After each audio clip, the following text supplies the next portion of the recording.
अस्सलाम वालेकुम, welcome to my YouTube channel romantic Urdu novel. कैसे हैं आप सब? उम्मीद है सब खैरियत से होंगे। मैं लाई हूँ आपके लिए रिश्ते मोहब्बत के नावल का अगला हिस्सा। नावल शुरू करने से पहले मेरी आप सबसे गुजारिश है कि मेरे चैनल को लाइक कर दें, सब्सक्राइब कर दें और शेयर करना ना भूलें। तो शुरू करते हैं रिश्ते मोहब्बत के नावल का अगला हिस्सा। साथ साइमा के सामने खड़ा सीने पर हाथ बांध के साइमा को अच्छा खासा जलील कर चुका था। साइमा साथ के अलीज़े के लिए इस कदर मोहब्बत देखकर अंदर तक से जल गई थी। इसका दिल कर रहा था कि अभी इसी वक्त अलीज़े को जान से मार दे, जिसकी वजह साथ ने इसको इतनी बातें सुनाई। वो आंखों में गुस्सा लिए पैर पटकती वहां से चली गई थी। अलीज़े साथ ने प्यार से अलीज़े को मुखातिब किया, जो साथ का गुस्सा देखकर डरी सहमी खड़ी थी। अलीज़े ने नज़रें उठाकर साथ को देखा। क्या हुआ? तुम क्यों डर रही हो? तुम्हें थोड़ी कुछ कहूँगा मैं, चलो घर चलते हैं हम। साथ ने प्यार से अलीज़े का हाथ पकड़ा और आइसक्रीम पार्लर से बाहर आ गया। अलीज़े साथ ने खामोशी बैठी अलीज़े को मुखातिब किया। जी, अलीज़े ने आहिस्ता से कहा। कल ज़यान ने अनी को कहा, क्या कहा था जो वो ज़यान के पीछे लगा था, और फिर मेरे पूछने पर इसने कुछ बताया भी नहीं। साथ ने गाड़ी ड्राइव करते हुए पूछा। अलीज़े के चेहरे पर हल्की सी मुस्कुराहट आ गई। साथ ये ही तो चाह रहा था। अकेले के लिए मुस्कुरा रही हो? मुझे भी बताओ, मैं भी मुस्कुराऊंगा तुम्हारे साथ। साथ ने मुस्कुराते हुए कहा। अनीक भाई ज़यान भाई से कुछ पूछ रहे थे तो ज़यान भाई ने अनीक भाई को कहा, लो लो इसको बताओ लड़ाका औरत को। अलीज़े ने अपनी हंसी कंट्रोल करते हुए अपनी बात मुकम्मल की। क्या ज़यान भाई बिना तौबा औरत ही बना दिया इसने अनीक को? साद ने भी हंसते हुए जवाब दिया। जी, जब भी अनीक भाई इनको मारने भागे थे। दोनों ऐसी बातें करते करते घर पहुंच गए थे। घर पहुंच के मालूम मालूम हुआ घर के दोनों शैतान अभी तक जाग रहे हैं। कौसर बेगम भी अपने बच्चों की फिक्र में अभी तक नहीं सोई थी। अरे ये क्या, सोए नहीं आप भी अभी तक? साद ने सोफे पर सामान रखते हुए कहा। अस्सलाम वालेकुम। अलीज़े भी सबको सलाम करती सोफे पर बैठ गई। भाई भाई, हमें देखना था आप हमारे लिए क्या लाए। सुबह तक हमसे इंतज़ार नहीं होता ना? ज़यान ने बच्चों की तरह कहा। साद अभी कुछ बोलता अनीक ज़बान को पीछे करता आगे आ गया। लाएं भाई, मेरे लिए क्या लाए? नहीं भाई, पहले मुझे दें क्या लाए मेरे लिए। ज़यान अनीक को पीछे करते आगे आ गया। साद थका हारा सोफे पर बैठ गया। अलीज़े ज़यान अनीक की हरकतों से खूब महफूज हो रही थी। कौसर बेगम सर पकड़ कर बैठी थी, जो अपने जवान बेटों को बच्चों की तरह लड़ते देखकर। मेरी प्यारी मम्मा, इन दो शैतानों को क्यों नहीं सुलाया आपने? साद ने थके थके अंदाज में कहा। बेटा, ये बच्चे थोड़ी हैं इनको गोद में लेकर लोरी सुनाकर सुला दो। पहाड़ जैसे जवान लड़के हैं, वो अलग बात है, इन दोनों का इस बात का एहसास नहीं। कौसर बेगम ने इनकी हरकतों से परेशान होकर कहा। ज़यान भाई, अनीक भाई, हम दोनों आपके लिए कुछ नहीं लाए। अलीज़े ने आखिरकार साद की मुश्किल हल कर दी। क्या कुछ नहीं लाए? अनीक को सदमा लगा। कोई बात नहीं, भूल गए होंगे, इतवार आने वाला है, फिर भाई की हमें शॉपिंग करा कर लाएंगे। क्यों भाई? ज़यान ने आज कसम खा ली थी साद को तंग करने की। ओ माफ़ करो, तुम दोनों मुझे सुकून लेने दो, ज़रा सा पानी भी पिला दो, तुम्हारा बचपना ख़त्म हो गया हो तो। साद ने बेजारी से कहा। जाओ तुम दोनों इन दोनों के लिए पानी लाओ। कौसर बेगम ने दोनों को आंखें दिखाई। दोनों फरमानदार बच्चों की तरह पानी लेने चले गए। शुक्र जान छूटी। साद ने शुक्र का कलमा पढ़ा। मम्मा आए, मैं आपको शॉपिंग दिखाती हूँ। अलीज़े ने मुस्कुराते हुए कपड़ों की एक शॉपर उठाई। हम दिखाओ क्या क्या दिलाया साद ने तुम्हें। ये देखिए मामा, ये सूट मैं आपके लिए लाए हैं। उसने एक खूबसूरत सा सूट निकालकर कौसर बेगम को दिया। अरे बेटा, क्या ज़रूरत थी मेरे लिए लाने की? अभी तुम्हारे दिन हैं अब सजने संवरने के। कौसर बेगम ने प्यार से कहा। मम्मा, मैं इतनी प्यार से लाई हूँ आपके लिए। अच्छा अच्छा, मैं रख लेती हूँ, बहुत अच्छा सूट है। कौसर बेगम को प्यार से कहा। भाई पानी। अनीक ने साद को पानी दिया। साद ने पानी का गिलास थामा और लबों से लगा लिया। गुड़िया पानी। ज़यान ने अलीज़े को पानी दिया और वहीं बैठ गया शॉपिंग देखने। इसमें क्या है बेटा? कौसर बेगम अपने हाथ में एक काले शॉपर के लिए जो बंद थे अलीज़े से पूछ रही थी। अलीज़े सोच में पड़ गई, इसमें क्या था? मम्मा, ये मुझे दे दे। साद की नज़र शॉपर पर पड़ी तो फौरन बोला। ये लो। कौसर बेगम ने शॉपर साद की तरफ बढ़ाई। मैं भी देखूँ इसमें क्या है। साद शॉपर पकड़ता है इससे पहले ज़यान शॉपर लेकर भाग खड़ा हुआ। ज़यान, मुझे दो शॉपर। साद भी ज़यान के पीछे था। मुझे भी दिखाओ इसमें क्या है। अनीक ने भी इस खेल में हिस्सा लेना ज़रूरी समझा। अरे क्या हो गया है तुम लोगों को? कौसर बेगम की आवाज़ का तीनों पर कोई असर नहीं हुआ। ज़यान, शॉपर मुझे तो बहुत मार खाओगे तुम। पकड़ तो लो पहले भाई, मुझे भी देखना है इसमें है क्या। अलीज़े बैठी सोच रही थी कि आखिर इसमें है क्या। फिर इसके दिमाग में बेहुदा लिबास आया, मतलब नाइटी। ये आते ही अलीज़े भी इन तीनों पहाड़ों के बीच में घुस गई। ज़यान भाई, ये शॉपर मुझे दे दे। पर ज़यान पर कोई असर नहीं हुआ। चारों ने पूरा घर में शोर मचाया हुआ था। कौसर बेगम अपना सर पकड़कर बैठी थी। आखिरकार ज़यान साद के हाथ में आ ही गया। दो मुझे शॉपर। साद ने ज़यान के हाथ से वो शॉपर छीन ली। अब चारों अपनी अपनी जगह खड़े हाँफ रहे थे, फिर एक दूसरे की शक्ल देखकर जोर जोर से हंसने लगे। कौसर बेगम ने भी मुस्कुराते हुए अपने चारों बच्चों की बिलाई ली और दिल में इनके हमेशा हंसते खेलते रहने की दुआ दुआ की। चलो देख ली वो शॉपिंग, सब अपने अपने कमरे में जाकर सो, रात बहुत हो गई है। कौसर बेगम ने हुक्म दिया। ओके मामा। चारों एक एक करके अपने रूम में चले गए। अलीजे का इरादा साथ ही खबर लेने का था। रूम में जाते ही अलीजे ने शॉपर खोलकर देखी तो इसमें वही बेहुदा लिबास था। मैंने आपको मना किया था, फिर क्यों लिया ये बेहुदा लिबास? अलीजे साद के सर पर खड़ी गुस्से में पूछ रही थी। साद बेड पर बैठा अपनी घड़ी उतारकर साइड टेबल पर रख रहा था। अलीजे का गुस्सा देखकर मुस्कुराया। अरे मेरी नन्ही सी जान को भी गुस्सा आता है? साद ने अलीजे की नाक पकड़ते हुए कहा। बदतमीजी नहीं करे, बताएं ये क्यों लिया? अलीजे ने साद का हाथ झटकते हुए कहा। अरे तो तुम्हारे लिए थोड़ी लिया, दूसरी बीवी के लिए लिया है। साद ने बेड पर नीम दराज होते हुए कहा। अलीजे की तो आंखें बाहर आने को थी। आप दूसरी शादी करेंगे? अलीजे ने कमर पर दोनों हाथ रखते हुए पूछा। हाँ तो तुमसे तो मम्मा की मर्जी से शादी की थी, अब अपनी मर्जी से करूंगा शादी, और इसे करूंगा जो मेरी बात माने और मेरी पसंद के कपड़े पहने। साद ने बड़े मजे से बेड पर लेटते हुए कहा। तो कर ले शादी, मेरी बुला से मुझे क्या? अलीजे गुस्से में बोलती अपनी जगह पर जाकर लेट गई। साद ने भी मुस्कुराते हुए आंखें बंद कर ली। एक नए दिन का आगाज हो चुका था। परिंदे रब की सना पढ़ रहे थे और एक चिड़िया अपने चिड़िया को उठाने में मसरूफ थी, जो आज उठने का नाम नहीं ले रहा था। उठ जाएं, क्या हो गया आपको? आज ऑफिस नहीं जाना क्या? तुम्हें कब से कह रहा हूँ मेरा नाम लेकर उठाओ, तुम ले ही नहीं रही हो। साद ने बेड पर लेटे लेटे ही कहा। भाई क्या हो गया, मुझसे नहीं लिया जाता नाम? अलीजे ने बेजारी से कहा। ठीक है मत लो नाम, बात भी मत करना मुझसे। साद गुस्से में बेड से उठकर वॉशरूम में चला गया। हाँ ये जिन तो ये बन गए हैं। अलीजे सर पकड़कर वहीं बेड पर बैठ गई। फिर थोड़ी देर बाद खुद ही उठकर रूम से बाहर निकल आई। सुने मक्खन दीजिएगा, अलीजे ने साद को कहा। साद बेनियाजी से खाना खाता रहा। सुने मक्खन दे दें, अलीजे ने दोबारा कहा। साद बेटा सुन नहीं रहे हो, बच्ची कब से तुमसे मक्खन मांग रही है? कौसर बेगम ने भी साद को डांटा। मुझे आवाज नहीं आ रही मम्मा, साद ने नाश्ते में मसरूफ होते हुए कहा। जयान तुम दे दो बेटा, साद को तो ऐसा लग रहा है जिसने नाश्ता छोड़ा तो नाश्ता भाग जाएगा। कौसर बेगम की बात पर सब हंस दिए। साद मुंह बनाकर बैठा रहा। ओके मामा मैं जा रहा हूँ, खुदा हाफिज। साद राहदारी की तरफ चल दिया। सुने बात तो सुने मेरी, अली से पीछे से आवाजें देती रहेगी पर साद ने एक नहीं सुनी। क्या हुआ ये भाई को सुबह सुबह क्यों मुंह फुलाए घूम रहे हैं? जयान ने परेशान सी खड़ी अलीजे से सवाल किया। छोड़े भाई, आप पेन ला देंगे? कल मैं लेना भूल गई। हाँ क्यों नहीं, गुड़िया ला दूंगा, जयान ने प्यार से कहा। ओके मम्मा खुदा हाफिज। जयान भी चला गया, अनीक भी चला गया। अलीजे जी मम्मा। बेटा ये साथ को क्या हुआ है, क्यों नाराज है तुमसे? मम्मा वो मुझसे कह रहे थे कि मैं इनका नाम लूँ, मुझसे नहीं लिया जाता, मैं क्या करूँ? अलीजे ने कौसर बेगम को सारी बात बता दी। बेटा वो तुम्हारा शौहर है, अगर वो तुम्हारी ज़बान से अपना नाम सुनना चाहता है तो ले लो नाम। कौसर बेगम ने प्यार से अलीजे को समझाया। मम्मा वो मुझसे इतने बड़े हैं, मैं कैसे लूँ उनका नाम?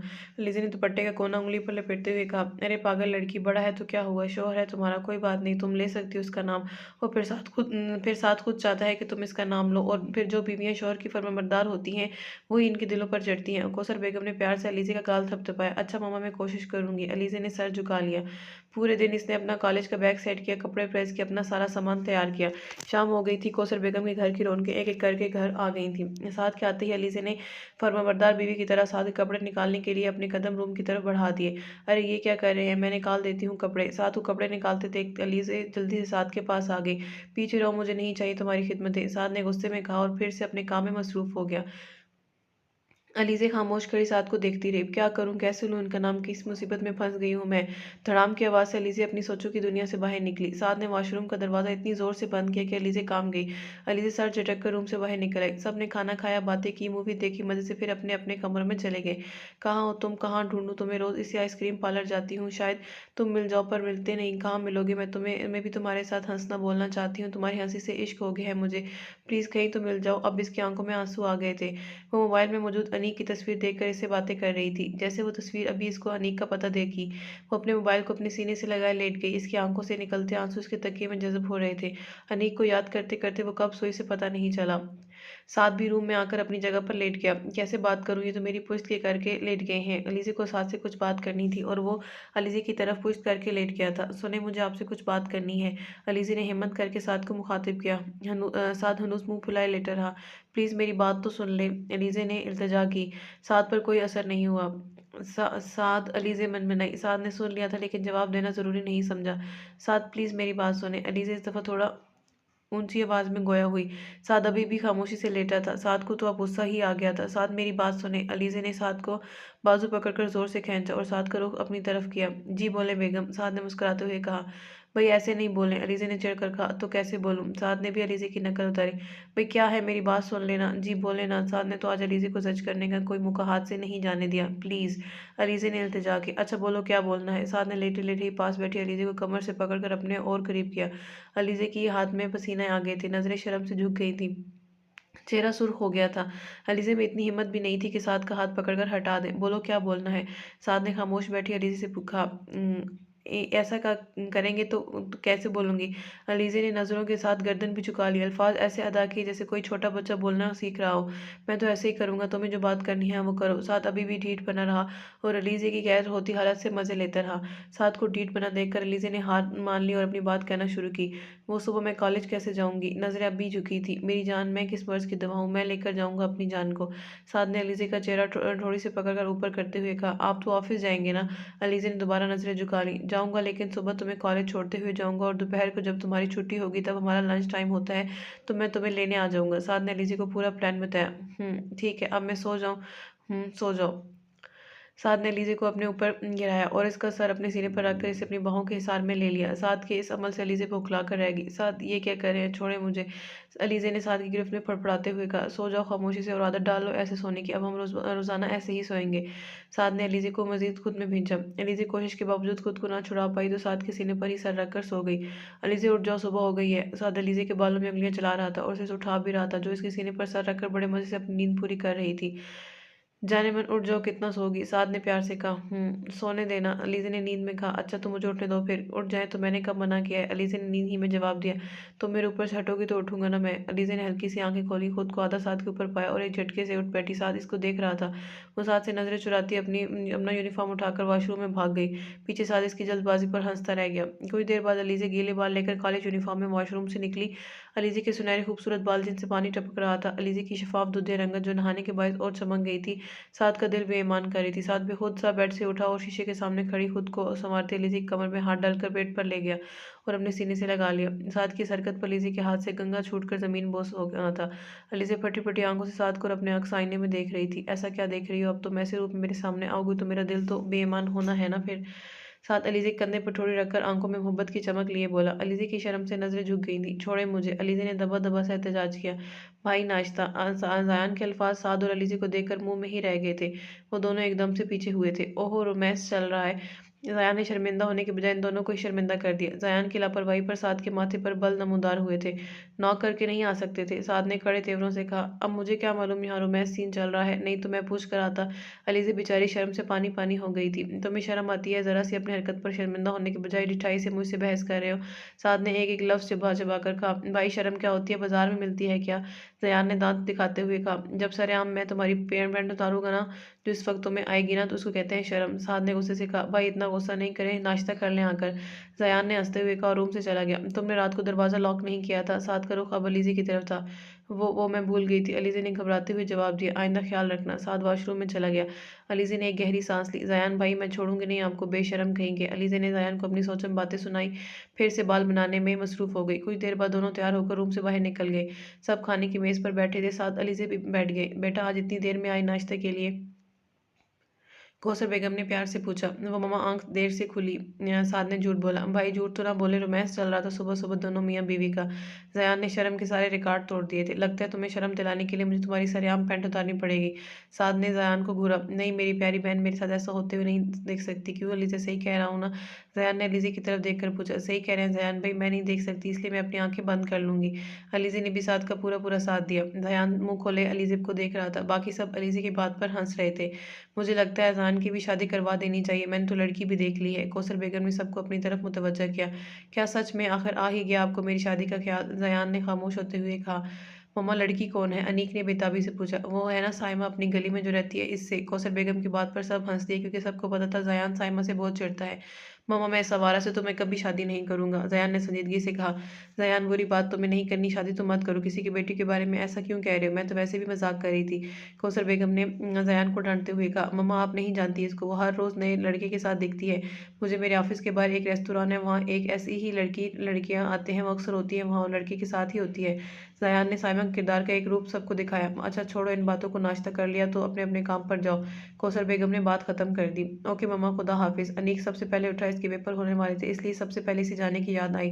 मैं भी चलता हूँ, खुदा हाफिज। ज़यान भी उठ गया। अलीज़े चले? जी चले। वो बाया मैंने तुम्हारी अलमारी में रखने के लिए दिलाया था। साद ने अलीज़े से सख्ती से पूछा। जी वो मैं भूल गई थी, अभी पहन कर आती हूँ। अलीज़े उठकर रूम में चली गई। साद, अलीज़े को तुम छोड़ोगे तो ये आएगी किसके साथ? कौसर बेगम को अलीज़े की फिक्र हुई। मामा, मैं ऑफिस से लेने चला जाऊंगा अलीज़े को, फिर इसको घर छोड़कर वापस ऑफिस चला जाऊंगा। साद ने जवाब दिया। ठीक है बेटा। कौसर बेगम किचन में चली गई। अलीज़े हो गई रेडी। साद ने रूम का दरवाज़ा खोलते ही पूछा, जी हो गई। अलीज़े पीछे मुड़ी। साद की आंखें अलीज़े का चेहरा हिफ्ज़ कर रही थी। ब्लैक कलर का अबाया, इस पर ब्लैक कलर का स्कार्फ सर पर लपेटा हुआ था। अलीज़े का दूधिया चेहरा अलग ही नज़र आ रहा था। साद आहिस्ता आहिस्ता कदम उठाता अलीज़े के मुकाबिल खड़ा हो गया। हाथों के प्याले में अलीज़े का चांद सा चेहरा थामा और उसके माथे पर मोहब्बत से बोसा दिया। बहुत प्यारी लग रही हो। साद ने अलीज़े की आंखों में देखकर इसकी तारीफ की। अलीज़े ने शर्मा कर नज़रें झुका लीं। चलो चलते हैं। साद अलीज़े का हाथ थाम कर रूम से निकल गया। कहाँ जा रही हो? आओ मैं छोड़ दूँ। मैंने आपसे कितनी दफ़ा कहा है मेरा रास्ता मत रोका करें। दुआ ने गुस्से से सुर्ख होते हुए कहा, तुम मेरी बात मान लो, मुझे शादी के लिए मान जाओ, फिर तंग नहीं करूँगा। आसिम ने खबासत से कहा, मुझे नहीं करनी तुमसे शादी। क्यों तंग करते हो मुझे? मैं तुम जैसे शराबी जवारी से कभी शादी नहीं करूँगी। दुआ तेज़ आवाज़ में कराई। आसपास के लोग इनकी तरफ मुतवज्जह हुए। क्या हुआ बेटा, ये लड़का तंग कर रहा है? एक अधेड़ उम्र आदमी ने दुआ से पूछा। दुआ की खूबसूरत आंखों में आंसू चमक रहे थे। जी, ये मुझे तंग कर रहा है, दुआ ने नम आंखों से जवाब दिया। आसिम लोगों को अपनी तरफ आता देखकर अपनी बाइक स्टार्ट करके भाग गया। दो आंखों में आंसू लिए शुक्र का कलमा पढ़ती अपनी मंजिल की तरफ चल दी। चलो जाओ अंदर, ऐसे क्या देख रही हो? साद और अलीज़े कॉलेज पहुंच गए थे, लेकिन अलीज़े घबरा रही थी। वो कार से ही नहीं उतर रही थी। साद, मुझे डर लग रहा है। अलीज़े के चेहरे पर डर नजर आ रहा था। अरे जाने मन, डरने की क्या बात है? कुछ नहीं, पहला दिन है तो थोड़ी प्रॉब्लम होगी तुम्हें, फिर सब ठीक हो जाएगा। साद ने प्यार से अलीज़े को समझाया। मेरा एडमिशन कब का हुआ है और मैं अब जा रही हूँ, टीचर्स डांटेंगी मुझे। अलीज़े ने मासूम बच्चे की तरफ बोला। घबराओ नहीं, तुम अपनी प्रॉब्लम बताना, फिर नहीं डांटेंगे, परेशान मत हो, इंशाल्लाह सब अच्छा होगा। चलो अब अंदर जाओ, मैं भी लेट हो रहा हूँ। साद ने घड़ी देखते हुए कहा, ठीक है, खुदा हाफिज। अलीज़े कार का दरवाज़ा खोलकर उतरने वाली थी कि साद की आवाज़ सुनकर रुक गई। जी, ये पैसे रखो। साद ने अलीज़े के हाथों में पैसे थमाए हुए। ये पैसे क्यों? अलीज़े ने सवारी नज़रों से साद का देखा। ब्रेक टाइम में तुम सबके मुंह देखती हुई अच्छी नहीं लगोगी, तो तुम भी कुछ खा लेना। साद ने अलीज़े को संजीदगी से जवाब दिया, फिर अलीज़े के चेहरे के तासुरात देखने लगा। अलीज़े ने बात पर गौर किया कि साद इसको ढके छुपे लफ्ज़ों में नदीदी का लक़ब दिया है। आपको मैं ऐसी लगती हूँ? साद ने ज़ोर से कहका लगाया। मजाक कर रहा था मेरी जान, साद ने हंसते हुए कहा। जा रही हूँ मैं। अलीज़े ने मुंह बनाकर बाहर निकल गई। अलीज़े जैसे ही कॉलेज के अंदर दाखिल हुई, साद ऑफिस के लिए रवाना हो गया। अलीज़े अपनी क्लास तलाश कर रही थी, जब पर इसे मिल नहीं रही थी। एक्सक्यूज़ मी, अलीज़े ने पास से गुजरती एक लड़की को आवाज़ दी। इस लड़की के हुलिये से लग रहा था कि वो अमीर लड़की है। इसने कंधे पर शोल्डर बैग लटकाया हुआ था, बाल की ऊंची पोनी बंधी हुई थी। स्टेप का कटिंग हेयर स्टाइल की वजह से पोनी में से बाल निकले हुए थे, जो बार बार इसके चेहरा चूम रहे थे। दरमियाना कद, देखी नकुश, पतले पतले होंठ, काले बाल, सुनहरी रंगत। वो लड़की भी खूबसूरती में अलीज़े से कुछ कम नहीं थी। जी बोलो, लड़की ने मुहज़्ज़ब अंदाज में पूछा। जी, मेरा फर्स्ट डे है और मुझे अपनी क्लास नहीं मिल रही। आप बता देंगे कि फर्स्ट ईयर की क्लास कौन सी है? अलीज़े ने हिचकिचाते हुए कहा। इस लड़की को अपने साथ खड़े मासूम सी लड़की को बहुत प्यारी लगी। अरे सिस्टर, घबराती क्यों हो? आओ साथ चलते हैं, मैं भी फर्स्ट ईयर की स्टूडेंट हूँ। इस लड़की ने अलीज़े का हाथ थामा और अलीज़े को अपने साथ लेकर चलने लगी। अलीज़े हैरान परेशान इसको तक रही थी। क्या नाम है तुम्हारा? इस लड़की ने दोस्ताना लहजे में पूछा। अलीज़े नाम है मेरा। प्यारा नाम है। मेरा नाम रिदा है। इस लड़की ने अलीज़े को अपना नाम बताया। दोनों क्लास तक पहुंच गई। तुम मेरे साथ बैठो। अलीज़े को सीट की तलाश में नजरें दौड़ाते देखकर रिदा ने फौरन ऑफर दी। अलीज़े खामोशी से बैठ गई। अलीज़े, तुम इतना घबरा क्यों रही हो? रिदा ने अलीज़े की घबराहट नोट कर ली थी। वो मैं क्लासेस स्टार्ट होने के इतने दिन बाद आई हूँ, टीचर मुझे बहुत डांटेंगे। अलीज़े ने आहिस्ता आवाज़ में जवाब दिया। अरे घबराओ नहीं यार, मैं खुद एक हफ्ते पहले आई हूँ, थोड़ा सा डांटेंगी बस। रिदा ने अलीज़े का डोर दूर करना चाहा, लेकिन अलीज़े सर झुकाकर बैठी रही। Good morning ma'am. Miss Naseem की क्लास में दाखिल होती ही सारी लड़कियों ने इनको सलाम किया। Good morning, set down. Miss Naseem ने अपनी कुर्सी पर बैठते हुए कहा। Open your book. Miss Naseem ने सब लड़कियों पर दाहिराना नजर डालते हुए कहा। इसकी नजर एक लड़की पर आकर रुक गई, डरी सहमी अलीज़े पर। Stand up. मिस नसीम ने अलीज़े को देखते ही कहा। अलीज़े ने मिस नसीम को खुद का जायजा लेते हुए देख लिया था। वो मिस नसीम की आवाज़ पर खड़ी हो गई। मिस नसीम 35-40 साल की बारो खातून थी और दिल से काफ़ी नरम थी। आप कहाँ थी इतने दिनों से? आज पहली बार नजर आई हैं आप मुझे क्लास में? मिस नसीम ने नजरें झुकाए खड़ी अलीज़े को घूरते हुए कहा। मैम, वो मेरे पेरेंट्स की डेथ हो गई थी। अलीज़े कहने के साथ रोने लगी। आज फिर इसे अपने माँ बाप याद आ गए थे। मुझे बहुत अफसोस हुआ बेटा, ऐसे रोते नहीं, बस खामोश हो जाओ, अल्लाह आपको सब्र दे। मिस नसीम ने प्यार से अलीज़े को चुप कराया। चले हम बैठे, अब आप रेगुलर आएंगी कॉलेज, ओके? जी मैम। अलीज़े वापस सीट पर बैठ गई। यार तुम्हारे पेरेंट्स नहीं, बहुत अफसोस हुआ सुनकर, लेकिन तुम किसके साथ रहती हो? रिदा अलीज़े के कान में घुसी से पूछ रही थी। चुप हो जाओ, मैम ने देख लिया तो क्लास से बाहर निकाल देंगी। अलीज़े ने रिदा को आंखें दिखाते हुए कहा। अच्छा ठीक है, ब्रेक टाइम में बताना। रिदा ने अलीज़े के कान में सरगोशी की और अपने काम में लग गई। अलीज़े दिल ही दिल में सोच रही थी, अब क्या बताएं इसको, ये तो मजाक उड़ाएगी कि मेरी शादी हुई है। दोनों ने सारे दिन अपनी क्लासेस अटेंड की, फिर ब्रेक टाइम में कैंटीन आकर बैठ गई। चलो अब बताओ अलीजे, तुम किसके साथ रहती हो? रिदा ने बेचारी से पूछा, क्योंकि इसको लग रहा था कि अलीजे के साथ साथ किसी कार्टून मूवी की प्रिंसेस की तरह वो है। जैसे इसके माँ बाप मर जाते हैं, वो अपनी आंटी के साथ रहती है, इस पर जुल्म होता है, वैसा ही अलीजे के साथ होता है। यार बताओ ना, अब तो हम दोस्त बन गए हैं ना, प्लीज बताओ। रिदा बच्चों की तरह अलीजे से जिद कर रही थी। अलीजे खामोश बैठी सोच रही थी कि रिदा को अपने बारे में बताए या ना बोले। नहीं बोलो अलीजे, बताओ यार। मैं अपने शोहर के साथ रहती हूँ, एलिजे ने धीमे लहजे में कहा। क्या तुम शोहर के साथ रहती हो? इतनी सी तो हो तुम्हारी शादी हो गई, लेकिन हुई कैसे शादी? या पहले ही हो चुकी थी? कहीं तुम्हारे बचपन में तो तुम्हारी किसी कजन से तो निकाह नहीं हो गया था? रिदा ने अलीजे को जवाब सुनकर सवालों की बारिश कर दी। अलीजे खामोश बैठी रिदा को घूर रही थी। ओ सॉरी, मैं ज्यादा भूल गई, रिदा ने मुस्कुराते हुए कहा। अब बता भी दो यार पूरी बात, नहीं तो मेरे पेट में दर्द होता रहेगा। चलो ना यार बताओ, मुझे तुम्हारी जिंदगी किसी नावल की हीरोइन की तरह लग रही है, चलो जल्दी बताओ। अलीजे ने एक गहरी सांस ली, फिर रिदा को अपनी सारी कहानी सुना दी। रिदा तो अलीजे की कहानी ऐसे सुन रही थी वो किसी रोमांटिक मूवी का सीन सुना रही हो। वाह यार अलीजे, तुम्हारे घर वाले कितने अच्छे, प्यार करने वाले हैं। तुम्हारे देवर इनकी शरारतें सुनकर मेरा दिल कर रहा है मैं भी शादी कर लूँ, फिर मेरे देवर भी मेरे साथ ऐसे ही हंसी मजाक करेंगे। पता है अलीजे, मेरी दिली ख्वाहिश है कि अभी से नहीं हमेशा से जैसे तुम रहती हो ना अपने घर वालों के साथ, ऐसा ही हंसता खेलता मेरा भी घर हो। रिदा ने अपने दिल की ख्वाहिश अलीजे को बताई। अच्छा तुम फिक्र मत करो, मैं दुआ करूंगी तुम्हें वैसा ही ससुराल मिले जैसा तुम चाहती हो। अलीजे ने रिदा का हाथ थामते हुए कहा। हाँ, कहीं मिल ही ना जाए, मेरे बाबा ने तो अपने बिजनेस पार्टनर के बेटे फारूक के साथ मेरी शादी करवाने के चक्कर में है। मुझे बिल्कुल नहीं पसंद वो बंदा, खड़ूस कहीं का। इसकी हर बात बिजनेस से शुरू होती है, बिजनेस पर खत्म होती है। फालतू आदमी कहीं का, ऐसा लगता है वो खाता पीता भी अपने ऑफिस की फाइल्स है जो हर वक्त इसके दिमाग में चलती रहती है। मैं तो कभी ना करूँ शादी इस इंसान नमक कंप्यूटर से। रिदा ने अपने दिल की सारी भड़ास निकाल दी, जैसे वो कितने दिनों से इतना भी कुछ अपने दिल में लिए बैठी थी। एक दोस्त मिलते ही इसने अपना दिल खोल के रख दिया। रिदा खुले दिल माँ की लड़की थी, हर किसी के साथ जल्दी घुल मिल जाती थी, लेकिन अपने दिल की बात किसी से शेयर नहीं करती थी। अलीजे की कहानी सुनकर रिदा को लगा अलीजे ही से इसकी सच्ची दोस्त बन सकती है, इसलिए इसने अपनी दिल की सारी बात बता दी। रिदा, तुम्हारे घर में कौन कौन है? अलीजे भी रिदा से अब काफ़ी हद तक घुल मिल चुकी थी, तो वो भी इसके बारे में पूछने लगी। मेरे घर में मॉम डैड है और बहुत सारे नौकर जो सारे दिन मेरे आगे पीछे घूमते हैं। मैडम खाना खा ले, मैडम आपके कपड़े प्रेस हो गए, मैडम ये काम हो गया, मैडम वो काम हो गया, बस यही होता है सारा दिन। रिदा ने बेजारी से कहा। वाह रिदा, कितना अच्छा लगता होगा तुम्हें, सब कुछ तुम्हारे आगे पीछे घूमते हैं। अलीजे ने खुश होकर पूछा। नहीं, मुझे बिल्कुल नहीं पसंद ये सब, तो मैं तो चाहती हूँ मेरी मॉम मेरे पीछे लगे। बेटा खाना खा लो, बेटा तुमने पढ़ाई की। मेरे डैड मुझे कहें आज मैं अपनी बेटी को शॉपिंग करवा कर लाऊंगा, आज मैं तुम्हें आइसक्रीम खिलाऊंगा। रिदा ने बड़ी हसरत से कहा। तो क्या ऐसा नहीं होता? अलीजे ने हैरानगी से कहा। नहीं, ऐसा नहीं होता, मॉम और डैड दोनों ही ऑफिस जाते हैं और वहीं के होकर रह जाते हैं। मैं तो सारा दिन नौकरों के साथ गुजारती हूँ, रात को जब मॉम डैड आते हैं तब रात के खाने पर इनसे बातचीत होती है। अलीजे, तुम बहुत लकी हो, तुम्हारे पास इतने रिश्ते हैं, लेकिन मेरे पास सब कुछ होते हुए भी कुछ नहीं है। रिदा ने उदासी से कहा। रिदा, तुम उदास नहीं हो, तुम जब चाहो मेरे घर आ सकती हो। अलीजे से रिदा का उदास चेहरा नहीं देखा गया। क्या सच में तुम्हारे घर वालों को बुरा तो नहीं लगेगा? रिदा ने खामोशी से अलीजे के दोनों हाथ थामे। नहीं भाई, किसी को बुरा नहीं लगेगा। ठीक है, मैं ज़रूर आऊँगी, रिदा ने खामोशी से खुशी से कहा। लेकिन पहले तुम मुझे अपने इनसे मिलवाओगी, रिदा ने मानी खेसी से कहा। इन कौन?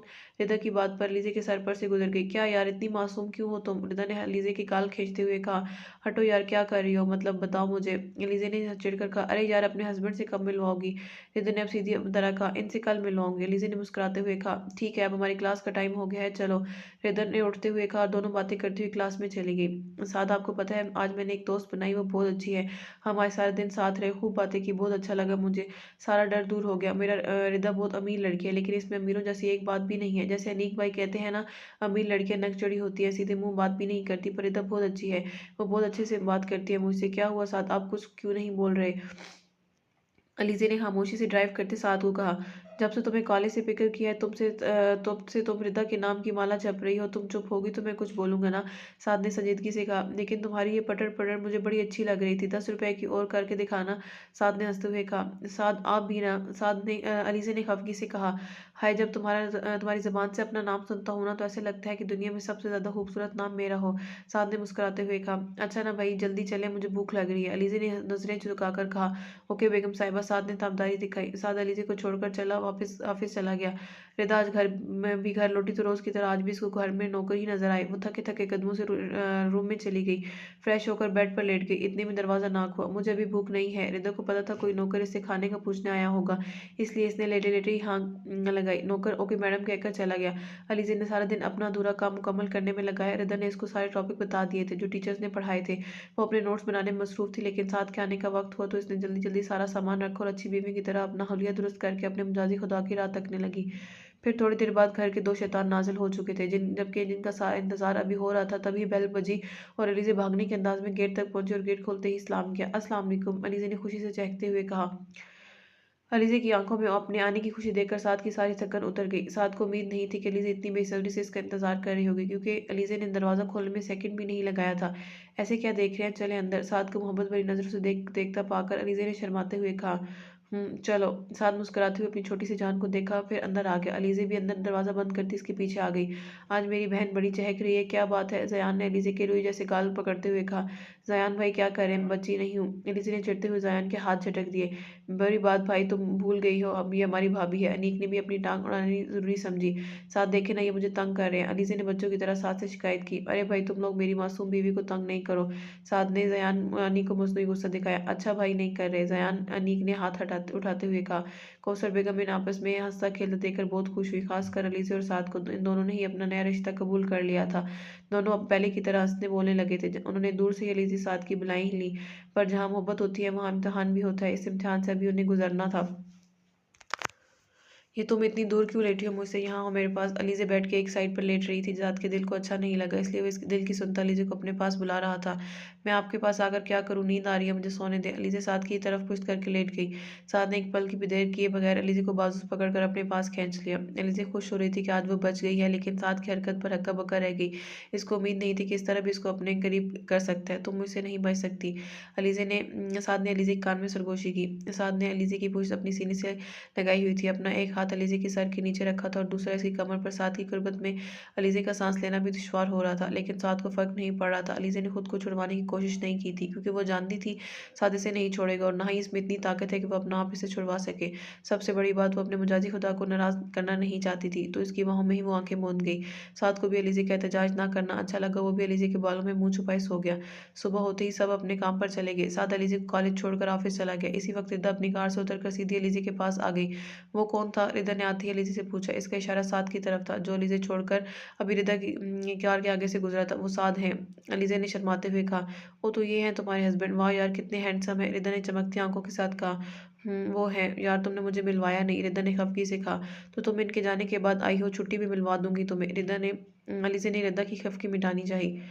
ये ठीक है। दोनों बातें करते कॉलेज में दाखिल हो गई। छुट्टी के वक्त साद आया तो रिदा ने सामने खड़े साद को देखते ही कहा, मुझे मिलवाओ अपने हस्बैंड से। अच्छा तुम रोको, मैं पहले इनसे पूछ लूँ वो तुमसे मिलना भी पसंद करेंगे या नहीं। अलीज़ा अच्छी तरह जानती थी कि साद को लड़कियों से बहुत ज़्यादा बातचीत करना पसंद नहीं, इसलिए इनसे पूछना ज़रूरी समझा। ओके, मैं वेट करती हूँ। रिदा एक तरफ खड़ी हुई। अलीज़ा साद के पास आई तो साद ने कार में बैठने का इशारा किया अलीज़े को। साद, मुझे कुछ बात करनी है आपसे, अलीज़े ने घबराते हुए कहा। साद इसके मुकाबले खड़ा हो गया। जो भी बात है बिला झिझक बताओ मेरी जान। अगर तुम्हारी कॉलेज की मैडम ने तुम्हारी शिकायत के लिए मुझे याद किया है, तो मैं खुशी खुशी चलूंगा और तुम्हारे बदले की डांट खुद खाकर आ जाऊंगा। साद ने हंसते हुए जवाब दिया। साद, आप मेरी बात को सीरियस क्यों नहीं लेते कभी, अलीज़े ने नाराजगी दिखाई। अच्छा सॉरी। साद ने फौरन अपने कान पकड़े। अच्छा ये आप ये सब नहीं करें, छोड़ें, कान सब देख रहे हैं। अलीज़े ने साद के हाथ कान से हटाए। दूर खड़ी रिदा इनकी नोक झोंक हसरत भरी नजरों से देख रही थी। कितने प्यारे लग रहे हैं ये दोनों एक साथ।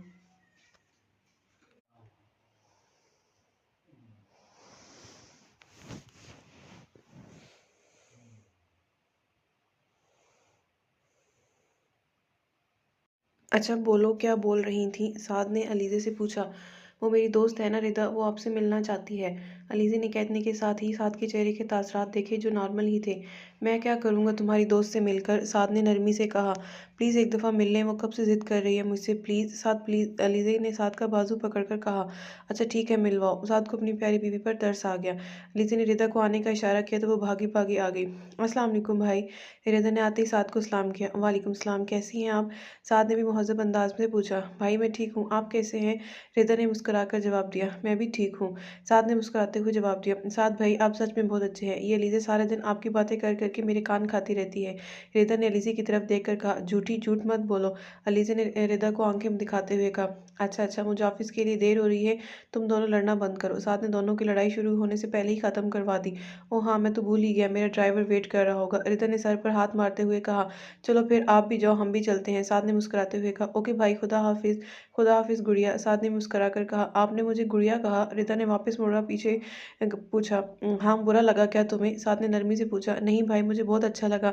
मेरी हमेशा से ख्वाहिश थी कि मेरा कोई भाई हो, वो मुझे गुड़िया बुलाए, मेरे नखरे उठाए, मुझसे प्यार करे।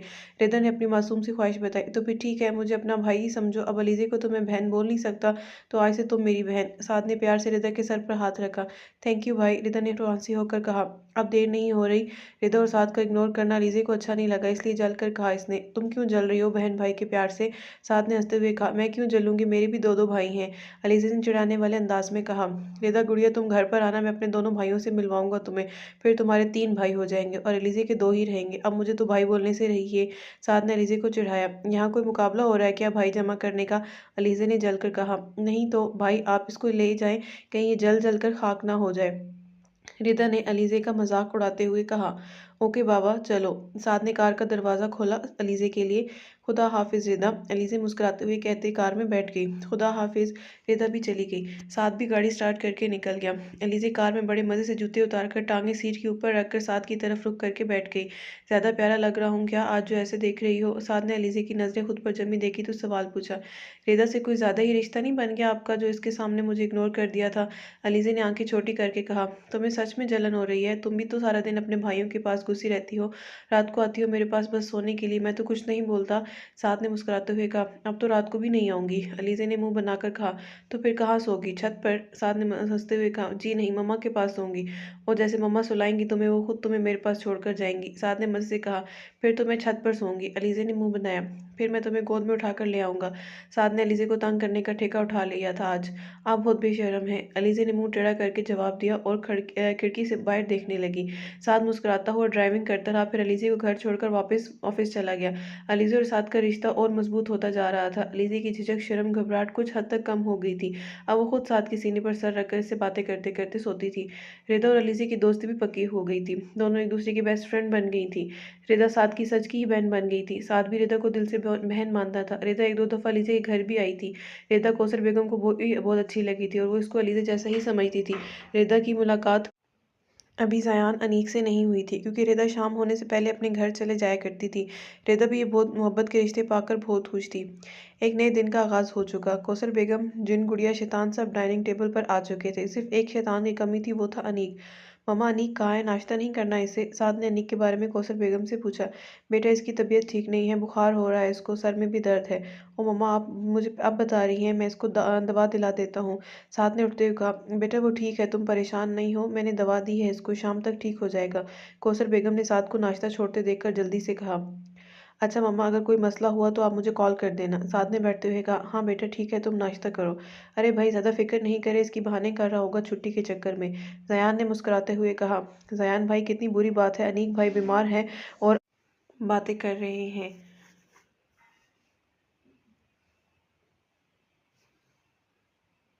अलीज़े ने ज़यान को गुस्सा दिखाया। मेरी छोटी सी भाभी को भी गुस्सा आता है क्या? मैं तो मजाक कर रहा था। ज़यान ने अलीज़े की नाक पकड़ते हुए कहा।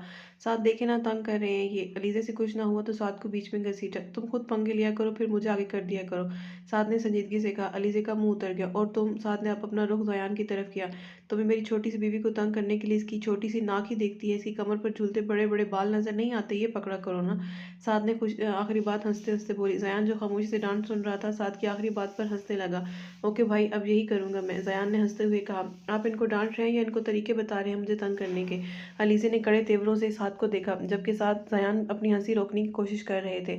अच्छा अच्छा, अब बस करो तुम लोग, तुम दोनों को देर नहीं हो रही ऑफिस के लिए? कौसर बेगम ने साथ ज़यान को घूरा। दोनों अपनी हंसी को ब्रेक लगाकर नाश्ते करने में मसरूफ हो गए। अलीज़े भी अपने नाश्ते पर झुकी। तीनों हंसते खेलते घर से रुखसत हुए और अपने अपने कामों पर चले गए। अलीज़े, आज मैं तुम्हारे साथ घर चलूंगी।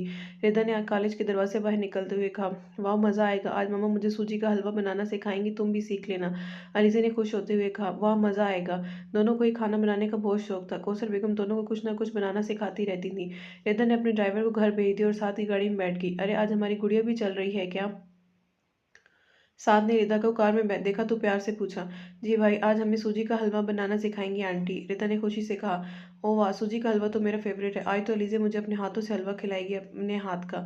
अलीज़े को देखते हुए साथ ने शरारत से कहा, हर वक्त छिछोरे मत किया करे, घर चले। अलीज़े ने साथ की नज़रें बदलती हुई देखी तो चिढ़कर जवाब दिया, रिता देखो इसमें मैं कितनी मोहब्बत करता हूँ और ये मेरी मोहब्बत को छिछोरी पाई का नाम देती है। दूसरी शादी करनी ही पड़ेगी। साथ ने पुरसोच अंदाज में कहा, हाँ तो कर ले, मुझे क्या। अलीज़े ने गर्दन निकड़ाकर कहा। रिता अपनी हंसी जब्त करती है, दोनों पूरे रास्ते इस तरह लड़ रहे थे। रिता वो देखो सामने आइसक्रीम पार्लर, अभी देखना आइसक्रीम खाने रोक जाएंगे ये। अलीज़ा ने रिता के कान में सरगोशी की। रिता कोई जवाब देती इससे पहले साथ की आवाज़ आ गई, गर्ल्स आइसक्रीम खाओगी। साद की बात पर दोनों हंस दी। क्या हुआ, मैंने कोई लतीफ़ा तो नहीं सुनाया। साद ने हैरानगी से कहा, हम आइसक्रीम खाएं ना खाएं साद, आप तो खाएंगे ना। अलीज़ा ने हंसते हंसते कहा, हाँ भाई मैं तो ज़रूर खाऊंगा, इसलिए तुम दोनों बैठी रहो, मैं तो जा रहा हूँ। साद ने गाड़ी का दरवाज़ा खोलते हुए कहा, अरे रोके, हम भी चल रहे हैं। रिदा अलीज़ा ने एक साथ बोला। अब साद का कहका बुलंद हुआ, आ जाओ फिर। तीनों हंसते खेलते आइसक्रीम पार्लर में चले गए। आइसक्रीम खाकर घर की तरफ रवाना हो गए। बच्चों तुम लोग आ गए। अलीज़ा बेटा साद को बुलाओ जल्दी से, अनीक की तबीयत ठीक नहीं है। कौसर बेगम के चेहरे से इनकी परेशानी का अंदाजा हो रहा था। साद रुक जाए, अलीज़ा ने साद को आवाज़ दी जो कार मोड़ रहा था। अलीज़ा की आवाज़ पर रुक गया। क्या हुआ अलीज़ा, साद ने कार में बैठे बैठे आवाज़ लगाई। वो मम्मा कह रही है अनीक भाई की तबीयत ठीक नहीं है, आपको बुला रही हैं। अच्छा घर में चलो तो मैं आता हूँ। साद ने अलीज़ा को घर भेजकर खुद गाड़ी पार कर घर में आ गया। मम्मा क्या हो गया छोटे को, साद ने परेशान माँ से पूछा। बेटा इसको उल्टियाँ हो रही हैं, कुछ भी नहीं खाया जा रहा है, इससे पूरे जिस्म में दर्द हो रहा है इसके। कौसर बेगम ने साद को अनीक की हालत से आगाह किया। मम्मा आप परेशान नहीं हो, हम अभी अनीक को हॉस्पिटल लेकर चलते हैं। साद ने अनीक के कमरे की तरफ जाते हुए कहा, मम्मा आप परेशान नहीं हो, अनीक भाई ठीक हो जाएंगे। अलीज़ा ने कौसर बेगम को दिलासा दिया। रिदा खामोश खड़े सबको अनीक के लिए परेशान होते देख रही थी, क्योंकि इस घर में तो ऐसा होता ही नहीं था। जब वो बीमार पड़ती थी तो इसकी मॉम डैड ऑफिस जाने से पहले इसकी खैरियत पूछ लिया करते थे और दवाई खिला दिया करते थे, और रात में आते तो एक दफ़ा और यही काम कर लेते थे। यहाँ तो साद को ये भी होश नहीं था कि ऑफिस के लिए लेट हो रहा है। अलीज़ा काले से थकी हुई आई है, लेकिन इसको भी अपना होश नहीं था। क्या हुआ मेरे छोटे शैतान को, साद ने रूम में जाते ही अनीक से पूछा। कुछ नहीं भाई मैं ठीक हूँ, मम्मा ऐसे ही परेशान हो रही हैं। अनीक ने मंदी मंदी आंखें खोलकर कहा, हाँ मुझे देख रहा है, तुम ठीक हो, चलो उठो हॉस्पिटल लेकर चलूँ। साद ने अनीक के ऊपर से कंबल उठाते हुए कहा, भाई मैं ठीक हूँ। अनीक ने थके हुए अंदाज में कहा। अनीक को मैंने कहा ना चलो तो बस चलो, बहस नहीं करो। साद ने अनीक को आराम से उठाया और कंधे से थाम कर अपने साथ चलाने लगा। भाई ये क्या हो गया आपको। अलीज़ा ने बीमारी में जकड़े अनीक को देखा, जिसका चेहरा पीला हो गया था, आंखें भी लाल हो रही थी। बाल तो इसने बनाए ही नहीं थे, आज वो बहुत बीमार मालूम हो रहा था। गुड़िया परेशान नहीं हो मेरी जान, मैं ठीक हूँ। अनीक ने अलीज़ा को दिलासा दिया जो रोने को तैयार खड़ी थी। मम्मा चलें आप मेरे साथ, इससे बैठा भी नहीं जा रहा, आप पकड़ कर बैठिएगा। साथ ने परेशान खड़ी कौसर बेगम को कहा, चलो तुम दोनों गेट लॉक कर लो और जब तक हम ना आए दरवाज़ा नहीं खोलना। साथ ने अलीज़ा रिदा को तंबी की। दोनों का सुनकर अनीक ने गर्दन उठाकर देखा तो सामने ही रिदा खड़ी थी, जो मुसलसल अनीक को ही देख रही थी। अनीक ने इसको देखा तब भी रिदा ने नजरें नहीं झुकाई।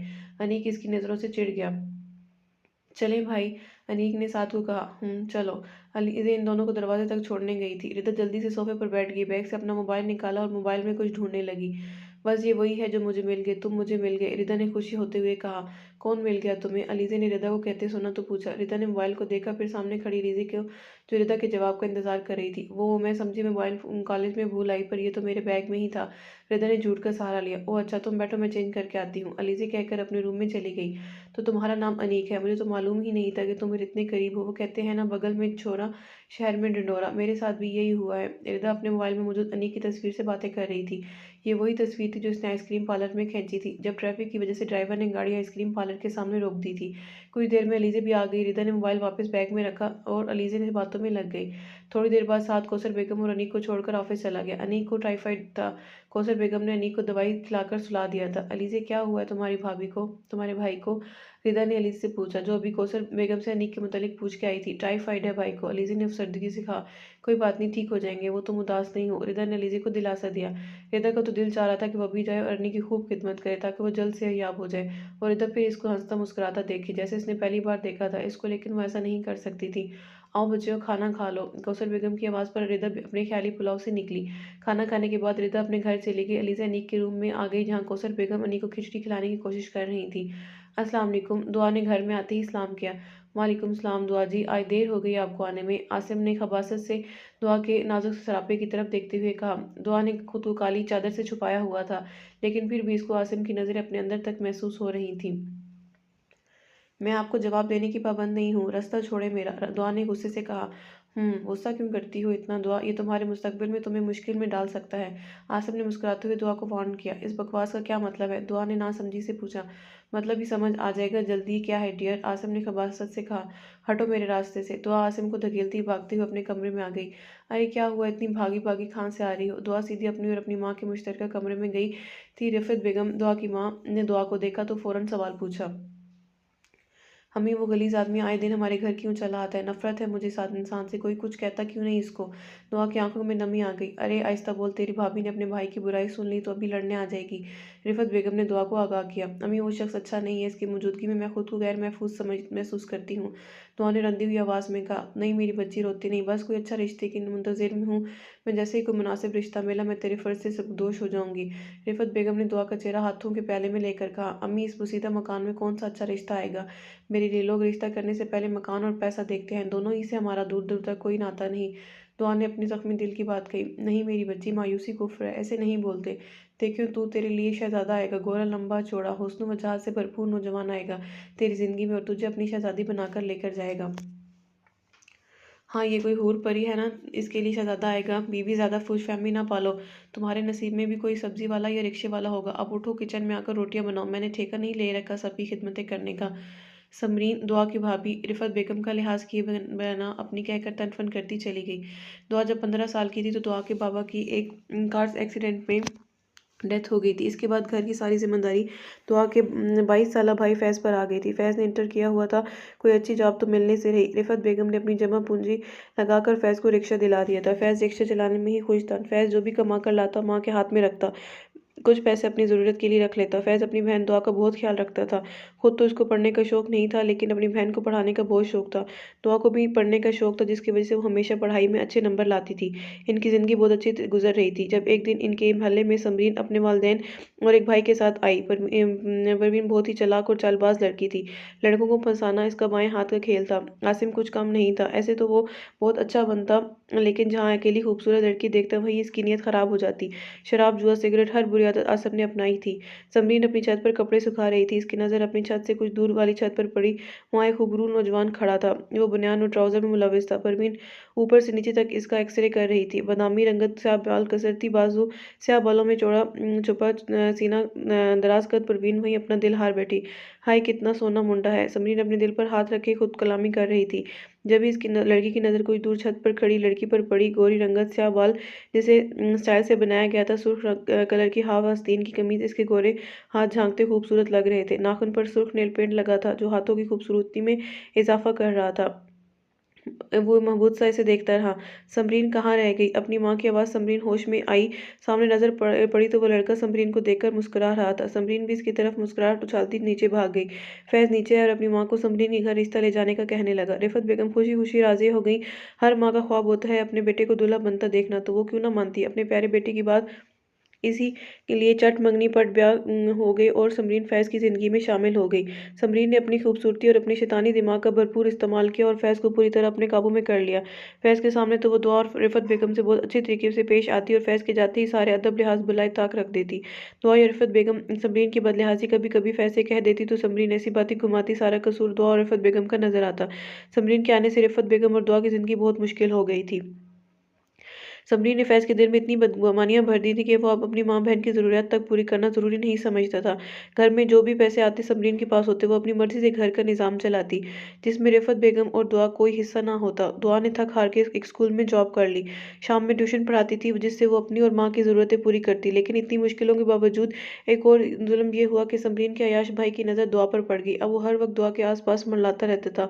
दुआ को फ़ोन करके तंग करता, वो स्कूल जाती रास्ता रोक लेता। इसका लेकिन दुआ ने हालात का सामना करना सीख लिया था। वो एक मजबूत और पुरएतमाद लड़की थी। अनीक भाई, आप तो बच्चों की तरह कर रहे हैं। अलीज़े रूम में दाखिल हुई तो अनीक को बच्चों की तरह जिद करते देखकर हंसने लगी।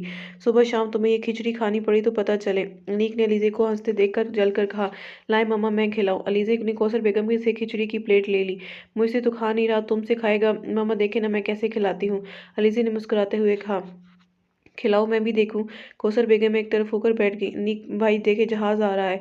अलीज़े चमचे में खिचड़ी भरकर हवा में इधर उधर लहरा रही थी। अलीज़े की बात पर अनीक मुंह खोलकर हंस दिया और जब ही अलीज़े ने खिचड़ी से भरा चम्मच अनीक के मुंह में डाल दिया। कौसर बेगम अलीज़े की इस हरकत पर हैरान रह गई। अनीक हैरत और गुस्से के मिले जुले तासुरात के साथ अलीज़े को देख रहा था। किस बात का बदला ले रही हो?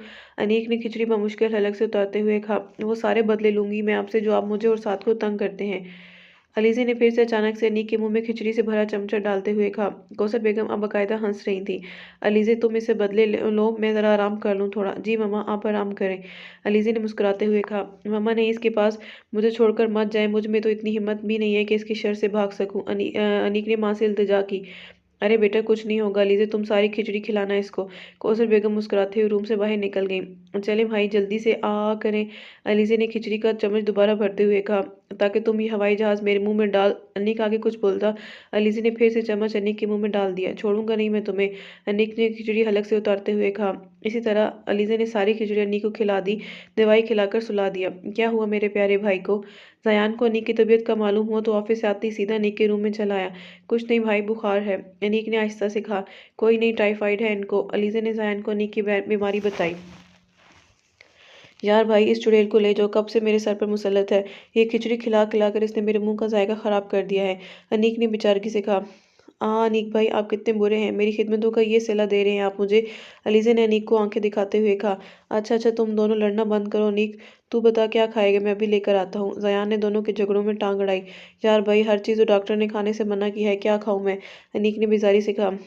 तो हाँ, तो फिर केक से तो मना नहीं किया होगा ना, चॉकलेट केक लाऊं, तुम तुझे पसंद है ना? जयान ने अनीक को देखकर मुस्कुराते हुए कहा। रहने दो, तुम अभी ऑफिस से थक के आए हो। अनीक को भाई की थकन का ख्याल आया। अरे नहीं यार नहीं थका, मैं अभी लेकर आता हूँ केक। जयान ने बेड से उठते हुए कहा। इस चुड़ैल को भी ले जाओ भाई। अनीक ने पास बैठी अलीज़े से जान छुड़ानी चाहिए। चलो गुड़िया आजो घुमा कर लाऊं। जयान ने अलीज़े से कहा जो अनीक को घूर रही थी। मैं नहीं जा रही, साथ गुस्सा करेंगे, इनसे पूछे बिना गई तो। अलीज़े ने संजीदगी से कहा। और ये सच था, साथ इसको कहता था कि वो जहाँ भी जाए इसके इल्म में होना चाहिए। साथ को अलीज़े की बहुत फिक्र रहती थी। वो इसको ऐसी जगह नहीं जाने देता जहाँ इसको लगता कि वो जगह महफूज नहीं। ओ कम ऑन यार, इतना डरती हो तुम, भाई से कुछ नहीं कहेंगे, चलो आ जाओ। जयान ने अलीज़े का हाथ पकड़कर बेड से खड़ा कर दिया। जयान भाई वो नाराज़ हो जाएंगे मुझसे। अलीज़े ने इल्तिजा की। अरे भाई मैं हूं ना, मैं संभाल लूंगा। जयान अलीज़े को ज़बरदस्ती कमरे से बाहर ले आया। अच्छा मैं उबाया पहन कर आती हूँ। अलीज़े ने हार मान ली। क्या हो गया, अभी आ जाएंगे, ऐसे ही चलो, छोड़ो उबाय को। जयान ने झुंझलाते हुए कहा। जयान भाई फुल प्लान है आपका साथ और मेरे बीच लड़ाई करवाने का। अलीज़े ने जयान को झाड़ा। अरे मेरी गुड़िया ऐसी कोई बात नहीं है, जाओ तुम उबाया पहन आओ। जयान ने अलीज़े का डर समझकर इसे अबाया पहनने भेज दिया। दोनों गाड़ी पर बैठकर कुछ दूर ही चले थे कि उनके पास एक कार आकर रुकी। कार का शीशा नीचे हुआ। दोनों ही गाड़ी देखकर समझ गए कि साथ ही गाड़ी है। अलीज़े ने तो जयान की कमर से अपना माथा टेक लिया। डर के मारे जयान की शर्ट भी हाथों में दबोच ली थी। कहाँ जा रही है ये सवारी? साथ ने दोनों को घूरते हुए कहा। वो भाई हम लोग केक लेने जा रहे हैं, अभी आ जाएंगे। जयान ने जल्दी से जवाब दिया। तुम किसकी इजाज़त से घर से बाहर निकली हो? साथ ने आंखें छोटी करके अलीज़े से पूछा। माँ ये तो मना कर रही थी, मैं ही अपने साथ ले आया, आप इसको कुछ मत कहें। ज़यान ने फ़ौरन सफाई दी। ठीक है जाओ जल्दी आना। साद ने इजाज़त दे ही दी। ओके भाई। ज़यान बाइक लेकर आगे निकल गया। साद भी घर की तरफ चला गया। मम्मा ये लें केक। ज़यान ने आते ही किचन में कौसर बेगम को केक दिया। ये कौन लाया है केक? कौसर बेगम ने हैरानगी से कहा। मेरी प्यारी मम्मा, आप जब किचन में रोटियां बनाने में मसरूफ़ थी, जब लेने गया था मैं। ज़यान ने पूरी बात बताई। वैसे ये केक आया किस खुशी में है? कौसर बेगम ने वजाहत मांगी। सुबह से आप और आपकी बेटी ने मेरे बेचारे भाई को खिचड़ी खिला खिलाकर इसका मुंह भी खिचड़ी जैसा बना दिया है। अब मैंने सोचा इसके लिए केक ले आऊं ताकि वो केक खाए तो उसका मुंह केक जैसा हो जाए, तो थोड़ा प्यार भी आएगा। इस पर खिचड़ी जैसा मुंह देखकर तो उल्टी ही आती है बस। जयान ने पूरी वजाहत दी और हंसने लग गया। जयान तुम्हारा कुछ नहीं हो सकता। कौसर बेगम ने जयान के सर पर चपत लगाई। मम्मा आज अनीक भाई के कमरे में खाना खाएंगे। अलीज़े भी किचन में आ गई। क्यों अनीक के कमरे में क्यों? कौसर बेगम ने सवालिया नज़रों से अलीज़े को देखा। मम्मा वो अनीक भाई बीमार हैं, वो रूम से बाहर नहीं आ सकते ना, इनके बिना खाना खाना अच्छा नहीं लगेगा, इसलिए हम इनके रूम में खाना खा लेते हैं आज। अलीज़े ने कौसर बेगम को जवाब दिया। जी मम्मा मैं भी आपसे यही कहने आया था। साथ भी किचन में आ गया, जो अलीज़े की बात सुन चुका था। चलो ठीक है, तुम जैसे तुम लोगों की मर्जी। कौसर बेगम ने बात मान ली। वाह मेरी छोटी सी बीवी बड़ी समझदार हो गई है। साथ ने अलीज़े के गिर्द बाजू फैलाते हुए कहा। आउच जालिम औरत। अलीज़े ने साथ के पेट पे कोनी मारी। साथ ने करा के हाथ हटा लिया। अपना कौसर बेगम और जयान इनकी नोक झोंक देखकर हंसी दिए। चलो अब लड़ना बंद करो, तुम दोनों सब खाना लगवाओ मेरे साथ, कौसर बेगम मुस्कुराते हुए कहा।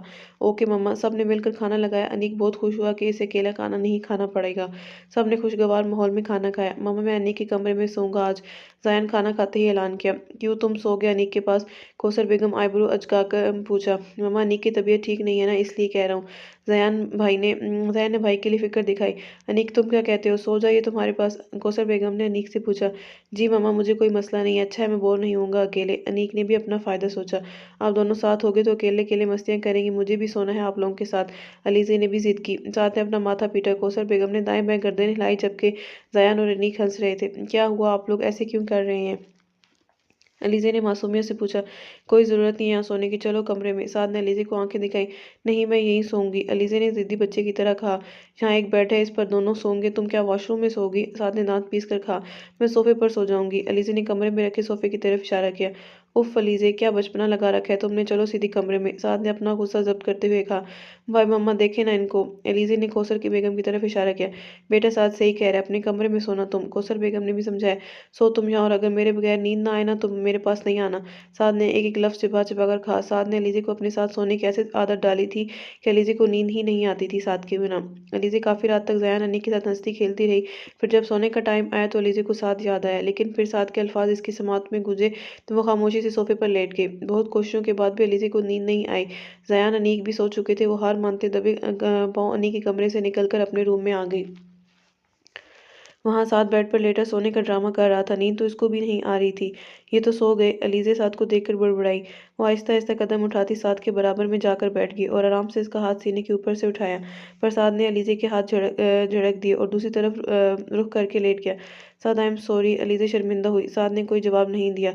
साद प्लीज़ सॉरी अब नहीं करूँगी। साद प्लीज़ माफ़ कर दें, अलीज़े इल्तिजा कर रही थी। साद ने फिर भी कोई जवाब नहीं दिया। अलीज़े अब ज़बरदस्ती साद को सीधा करने की कोशिश कर रही थी, पर वो हो नहीं रहा था। कितने मोटे हो गए हैं आप, अलीज़े ने चिढ़कर कहा। क्या मैं मोटा हो गया हूँ? साद को सदमा ही हो गया। अलीज़े ने इसी बात का फ़ायदा उठाया और जल्दी से साद ने सीने से हाथ हटाया और जल्दी से साद के सीने पर सर रखकर हाथ इसके गिर्द फैलाकर लेट गई, क्योंकि साद सीधा हो गया था। साद सॉरी अब नहीं करूँगी मैं। अलीज़े ने दोबारा माफ़ी मांगी। चलो इस दफ़ा बख्श देता हूँ, अगली दफ़ा नहीं बख्शूंगा।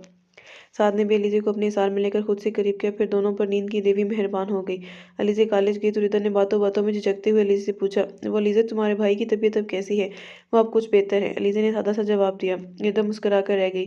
कुछ दिनों बाद अनी का कुछ बेहतर हो गया था। सब ने साथ बैठकर मूवी देखने का प्रोग्राम बनाया। रात को गुड़िया जिन शैतान से मिलकर मूवी देख रहे थे। आधी मूवी हुई तो अलीज़े को नींद आने लगी। भाई मैं तो सोने जा रही हूँ, मुझे नींद आ रही है, अलीज़े ने अंगड़ाई लेते हुए कहा। गुड़िया अभी मूवी का एंड नहीं हुआ, बैठो। ज़यान ने अलीज़े को बिठाना चाहा। भाई प्लीज़ मुझे नींद आ रही है, आप साद को बिठा लें।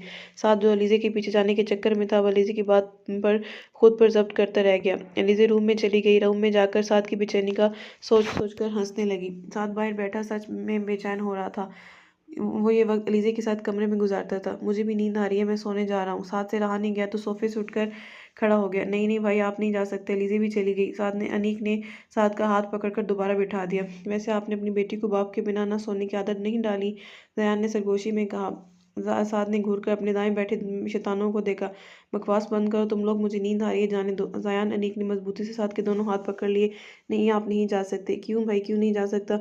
आपको हमसे पीछे छुड़वाने के लिए हमें बाहर खाना खिलाने का वादा करना पड़ेगा।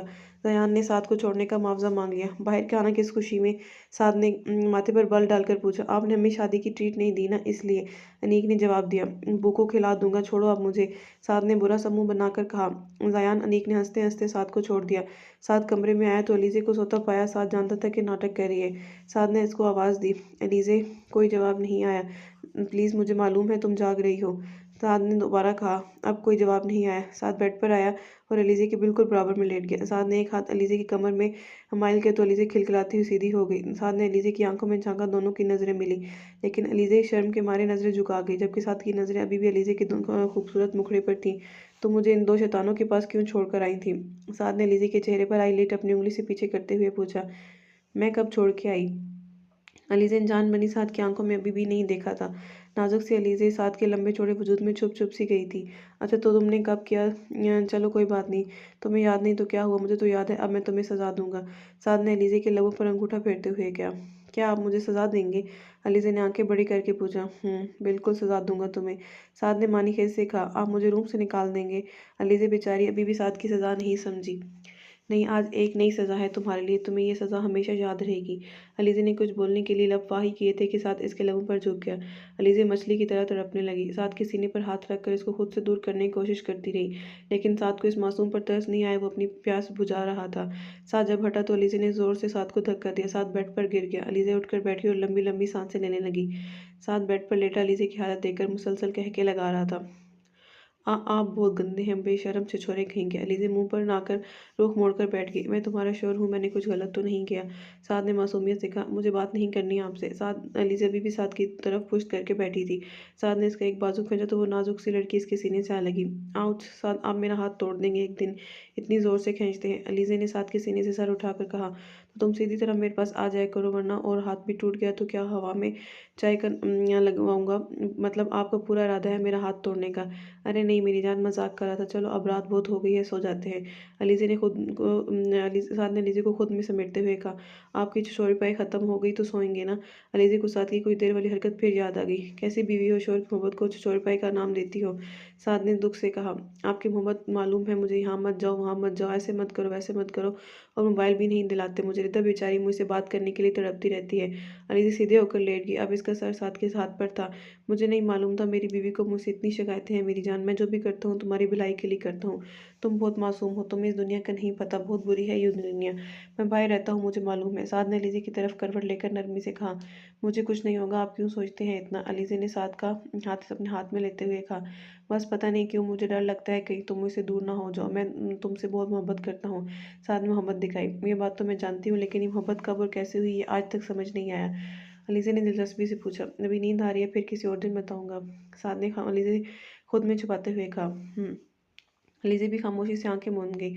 वो भी चलेंगे, तुम भी मोबाइल में लगे हो, मैं अकेला क्या करूं? अनीक ने ज़यान को मोबाइल पर चैटिंग करते हुए देखा तो उदासी से कहा, अरे छोटे, तेरी भाभी से बात कर रहा हूँ यार, इसको भरोसा ही नहीं हो रहा मुझ पर, और मुझसे रहा नहीं जा रहा इसके बगैर।